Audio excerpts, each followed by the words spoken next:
very disturbing happening in the Gbenyiri area in the Sola Tuna Kaba district. So what I'll do is that I'll first take you to some of the camps that have been set up for people.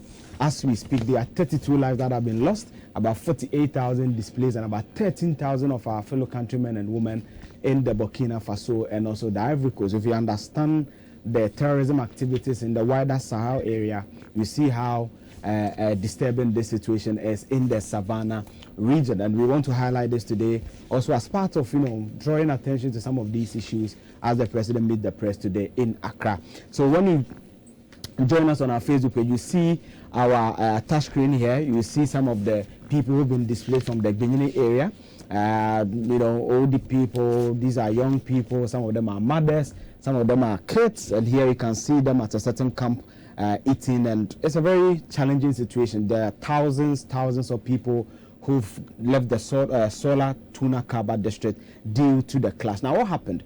When you go to the ISD website, that is the Information Services Department website, they say that the clash began on Sunday, August 24, and resulted in the tragic loss of 31 lives. But yesterday, we put information that a gentleman who was going to charge his phone at the Kaba area was shot, bringing the death to 232. Now, the issue per the report you are picking is that a certain gentleman bought a piece of land from the chief. He left it for some duration of time and went back to possess the land. Now, the son of the chief and the gentleman got involved in certain scuffles, and that led to the deadly clash, leading to 32 lives being lost as a result. Now, yesterday, the gentleman who was killed, allegedly going to charge his phone. These are some images we are picking from the scene currently. So these are the disturbing images we are picking from the scene, leading to the death of the gentleman, bringing the death to 32 as we speak.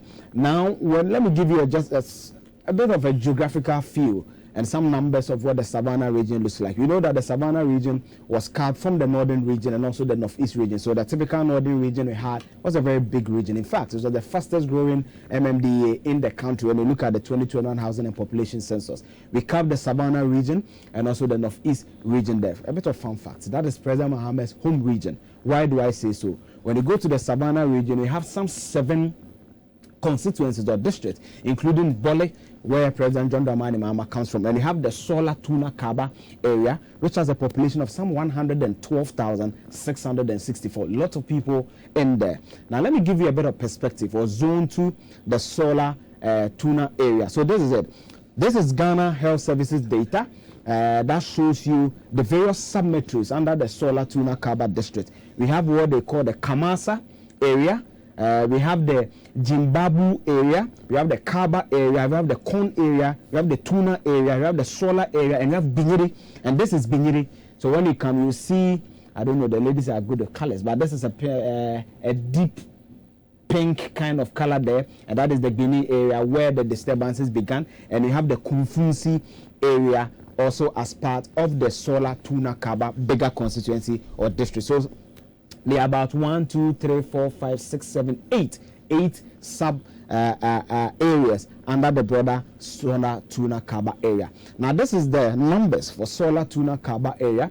As we said, in 2010, when we did the last census before the 2021 housing and population census, there were some 99,863 people living there. Currently, as we speak, for the 2021 housing and population census, there are some 112,664 people living in that area. And this is a bit of a breakdown there. When you break it down into the genders, we have some 53,004 males and 59,660 females. Now, this is a bit alarming because you know that anytime there are conflict, women and children are the most, disturbed when it comes to some of these situations because of mobility issues, because of empowerment issues, access to finance and all that.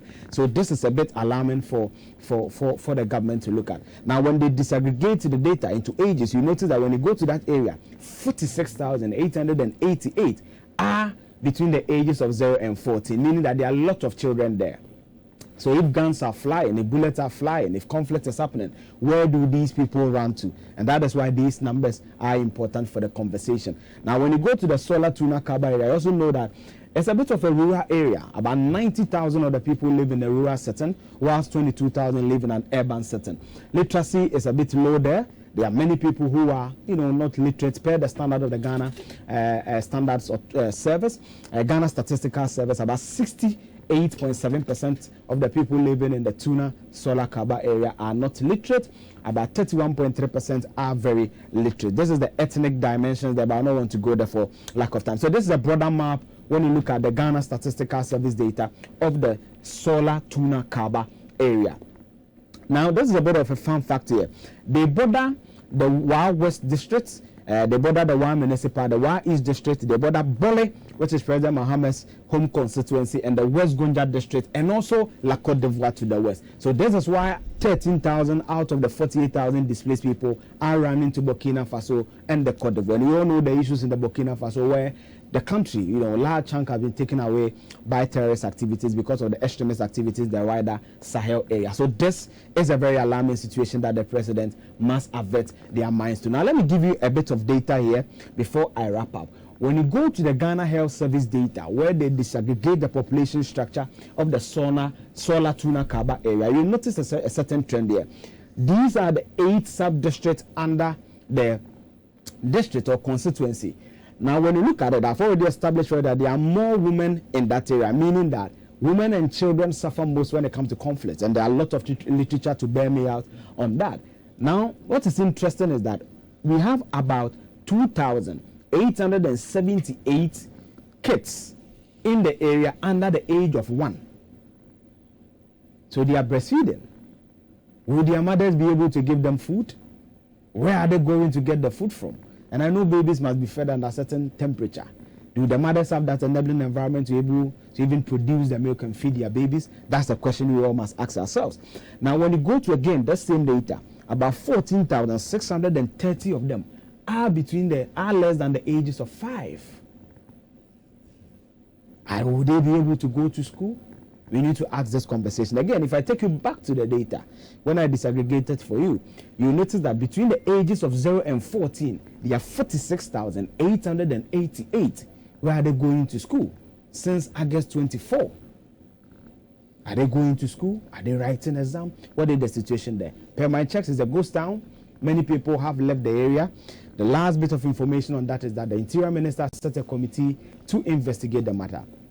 On the breakdown, what you want to ask is that there should be peace in the area. We need calm. We need our mothers and our babies back to the area to be able to contribute their gains to our national development. The president must speak to this issue today. The Interior Minister must daily brief the country on happenings in this area. Because as I've told you, there are more women there. Women are the most, fragile species when it comes to the gender thing. So I believe that these are matters that I want to look at, and this is why the breakdown is important for you. My name is Eugene, and I brought to you the breakdown today.